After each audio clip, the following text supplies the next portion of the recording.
Telepathy की प्रक्रिया आपके अंदर है। आप चेतना तरंगों को जिस तरह आप मोबाइल के माध्यम से बात कर लेते हो चाहे जहाँ पर देश विदेशों में, उसी तरह अपनी चेतना तरंगों को भी दूसरे के पास भेज सकते हो और दूसरे की चेतना तरंगों से आप भी प्रभावित होते हो।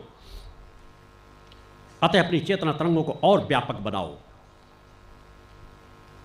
जितनी शुद्धता सात्विकता की चेतना तरंगें होंगी, अपने अंदर की दिव्यता के खजाने को और जगाओ और फिर शांत चित्त होकर के आप जिस क्षेत्र में जहां पर जो पर विचार डालना चाहोगे, भटके हुए लोगों को भी सुधार सकते हो।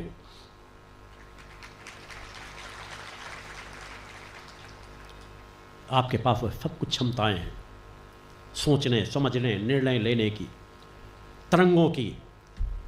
नित्य प्रति आप जब सो तो उस परम सत्ता के स्मरण करके सो।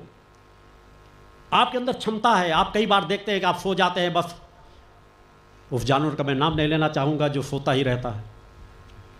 आप सब समझदार हैं। जो सूर्योदय के समय भी सोता रहता है, लोग उसी को उदाहरण देते हैं। ऐसा मत सो।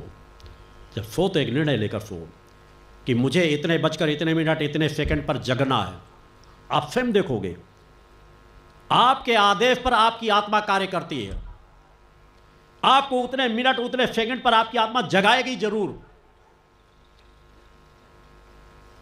अभ्यास करके देखो। मुझे कभी अलार्म घड़ी की आवश्यकता नहीं पड़ी। मैं जब जितने मिनट जितने सेकंड पर चाहता हूं उतने मिनट उतने सेकंड पर जगता हूं।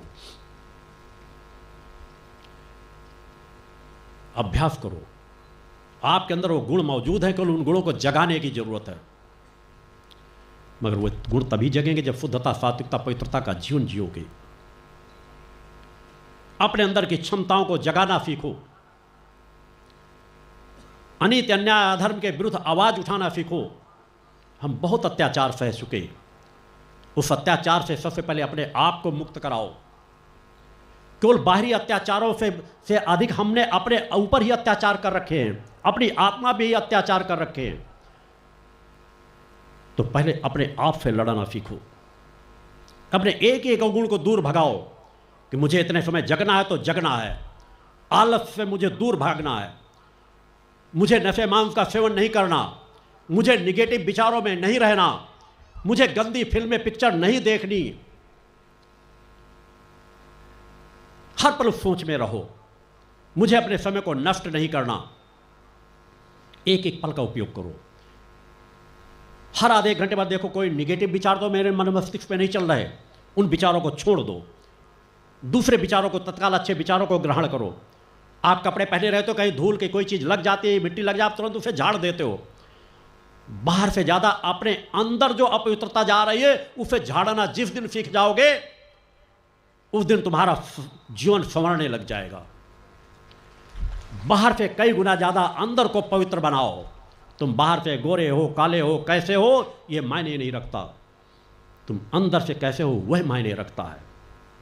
वही तुम्हारे संस्कारों को दिशा देगा, वही तुम्हारे आगे आने वाली पीढ़ी को दिशा देगा, बच्चों को दिशा देगा, बच्चों को संस्कारवान बनाएगा। अतः अंदर की पवित्रता पर सजग हो जाओ। ये तो हमारे धर्म ग्रंथ कहते हैं, ये तो हमारे ऋषियों मुनियों ने कहा है कि अपने अंदर के खजाने को तलाशो, उसे पकड़ो, समझो, अपने अंदर की दिव्यता को जगाओ। धैर्य, धर्म, पुरुषार्थ का कभी त्याग न करो। जो साधक अपने जीवन में धैर्य, धर्म, पुरुषार्थ का त्याग नहीं करता वह हर समस्या का समाधान खोज लेता है। वह कभी जीवन में पराजित नहीं होता, और पराजित भी होगा तो फिर पुनः उठ खड़ा होगा। पराजित होने से किन कमियों को जैसे हुआ है, धैर्यता के साथ धर्म का सहारा लेकर के पुनः अपनी जीत को हासिल कर लेगा। अतः जीवन में धर्म, धैर्य और पुरुषार्थ का कभी त्याग मत करो किसी परिस्थिति में। व्यथित मत हो, भाव को जगाओ, भावुकता को नहीं कि समस्याएं आ गई तो बहुत बड़े माँ के भक्त बन गए, गुरु के भक्त बन गए। तुम समस्याओं में तुम्हारे अंदर की भक्ति जागृत हो जाती है, अब बाकी समय फिर वही स्थितियां बनी रहती हैं। पहले इतनी भक्ति करो कि जब समस्याएं आए तो और प्रसन्नचित्त हो जाओ कि इस समय मुझे क्या सोचना। जो सोचने वाली शक्तियां मौजूद हैं, मेरी गुरु सत्ता है, परम सत्ता है, मुझे तो अपने नित्य प्रति की तरह अपना जीवन जीना है। जिस तरह नित्य प्रार्थना करता हूं उस तरह आज भी प्रार्थना करूंगा। अगर मेरे हित में होगा तो यह जगत जननी स्वयं सोच लेगी। अतः किसी परिस्थिति में व्यथित मत हो।